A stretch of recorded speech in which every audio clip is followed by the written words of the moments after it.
ওয়ালাইকুম সালাম। কেমন আছেন? আছি, ভালো আছে। ভিডিওতে কেন আসছেন? আছি, অনেক কষ্ট করে আছি। কি কষ্ট একটু বলা যাবে? হ্যাঁ, বলার জন্যই তো আইছি। একটু বলেন, আমি শুনবো। আইছি একটা প্রতিবেদনের সামনে মনের মতো একটা মানুষ পাওয়ার জন্য। এখন যদি কেউ পাশে থাকে, তার সাথে অনেক কিছু বলার আছে। আপনার কি বিয়ে শাদী হয়েছিল? না, বিয়ে শাদী হয় নাই। বিয়ে শাদী হয় নাই? না। আপনার বয়স কত? আমার বয়স 19। 19 বছর। কেমন ছেলে চাচ্ছেন? একটা চাইছে সেরকম, যেমন আদর্শবাসী হোক, ই হোক, যেমন জীবনে কেউ কোনোদিন ছেড়ে না যায়, এরকম একটা মনের মতন মানুষ চাই। বয়স কোনো বিষয় না? না।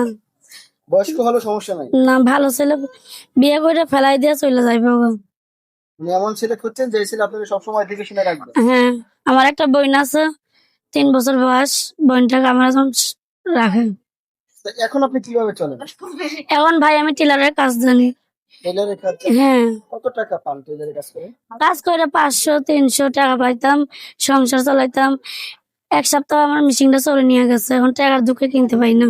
কত টাকা লাগে এটা মেশিন কিনতে? এই 8-9 হাজার 10 হাজার টাকা লাগে পার মেশিন। এখন মূলত আপনি কি সাহায্য চাচ্ছেন আসলে বিয়ে বসতেছেন? না ভাই, আমি সাহায্য চাই না, একটা মনের মতন মানুষ চাই যে সারা জীবন পাশে থাকবে। বাবা মা আছে? হ্যাঁ, বাবা মা আছে, তারা অনেক গরিব। আচ্ছা, ভবিষ্যতে আপনাকে যদি কেউ বিয়ে শাদী করতে চায়, আপনি কিভাবে যোগাযোগ করবেন? আপনি কি নাম্বার মুখস্থ আছে? না, আপনি বলে দিবেন। আমি বলে দেবো। হ্যাঁ। ঠিক আছে, আমি নাম্বারটা দর্শক, আমি নাম্বারটা স্ক্রিনে দিয়ে দিচ্ছি এবং বলে দিচ্ছি, আপনি আমার সাথে সাথে বলবেন, হ্যাঁ? হ্যাঁ, এটা আমার নাম্বার খোলা থাকবো। আচ্ছা, দর্শকের উদ্দেশ্যে আর কিছু বলার আছে? দর্শক বলা আছে, ভাই আমি তো টেলারের কাজ জানি, আপনারা তো জানেনই। বললাম, কেউ খারাপ কথা বলবেন না।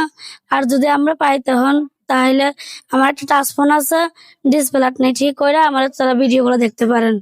আমি বলি না যে আমার ফোন কিনা দিয়ে পর আমরা দেখেন।